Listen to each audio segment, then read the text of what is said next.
kuha na ko nga kuha na to ko pabuyon sila ha.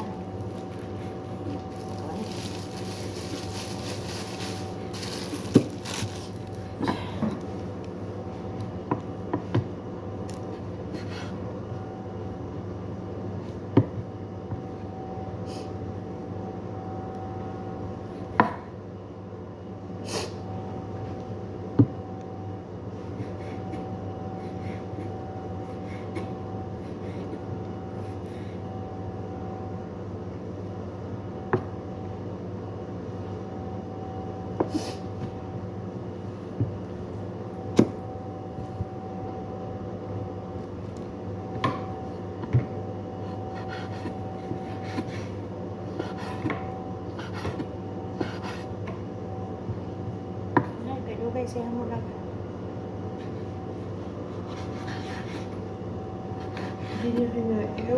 Pag magbaba siya, kung ato lang ka mag-slice doon. Bakit may ano yung, may kinain siguro yung kahapon sa school nila? Bakit? Parang may mancha yung damit niya eh. Pinakain niya. Tapos yung sinapay niya, isang peraso ng kumain niya.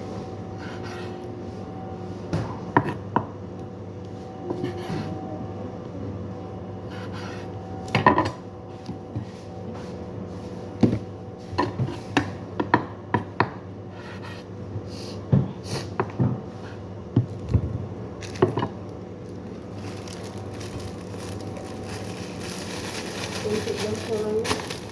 Ha? Konti lang. Asa man iba na wala? Daghan ng tambok. Bukas lang malugi ato eh. Binibigay lang daw yun. Tinanong ko nga kay mama kung kasama sa tulong. Ah. Binibigay lang daw yun. Masarap to sa gulay. Arani pagpalabas og manok ni kay maghimo kog bihon niya. Dalo na ko ugma.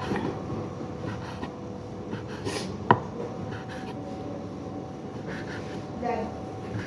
Dalawa lang. Bihon. Tago lang kay nasi. Kung ano to si.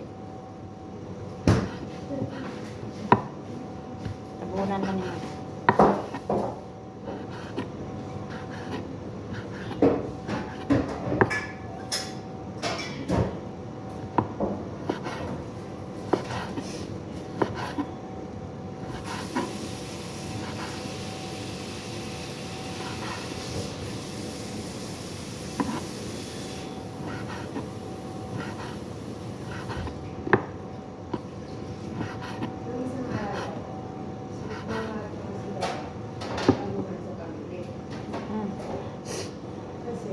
Bumili tayo ng gulay.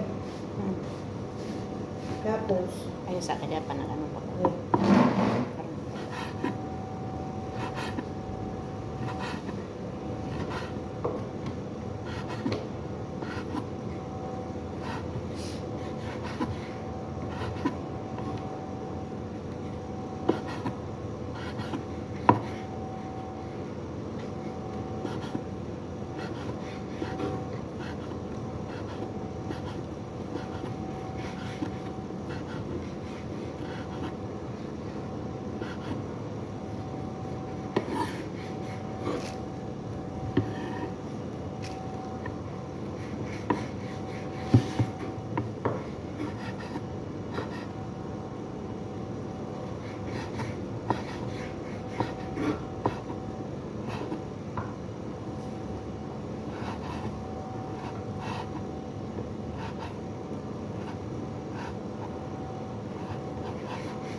ginansya ba ang sa load na? Hmm.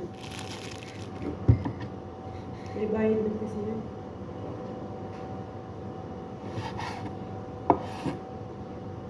Hindi man next week doon ako para load.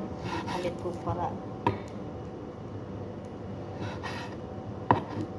regular load. Dali. Ano ba na? 30. Pila yung bayad sa charge sa charge? 2 piso, 3 piso ba na? Wait, wait.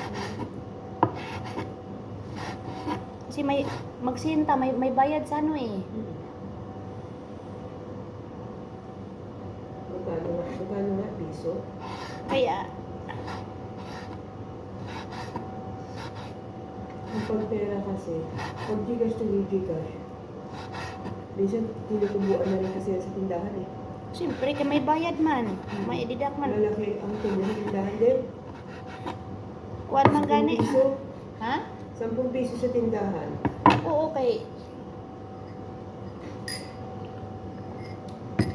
ang load ganing 100 gani 15 pesos man ang kuan. Oo, tama.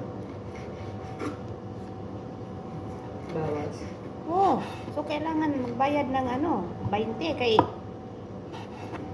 100. So, oo. Malakan sita.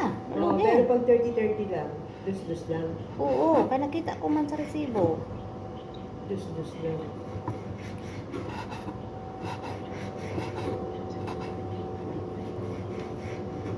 Pag 100 talaga, yan, 1,000.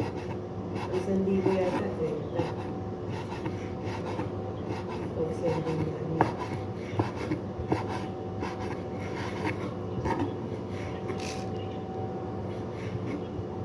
Kasi may dito ko yun sila dun.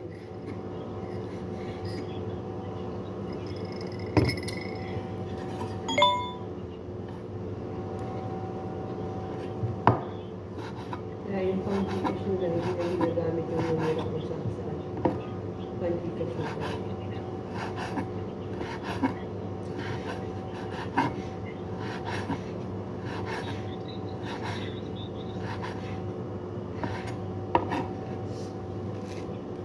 Sasabihin din sila, pero na yung number mo kasi gagamitin ko lang. Yun pala, hacker na yun. Hmm.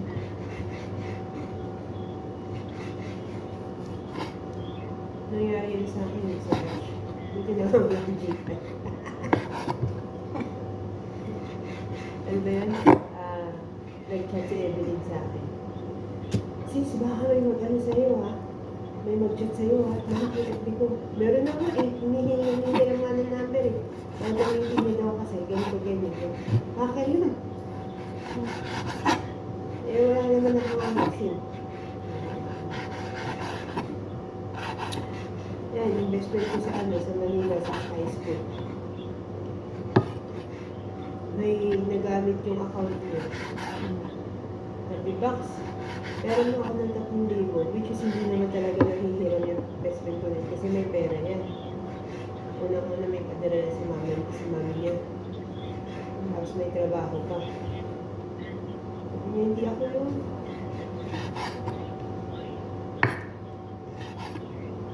Hindi ko alam po.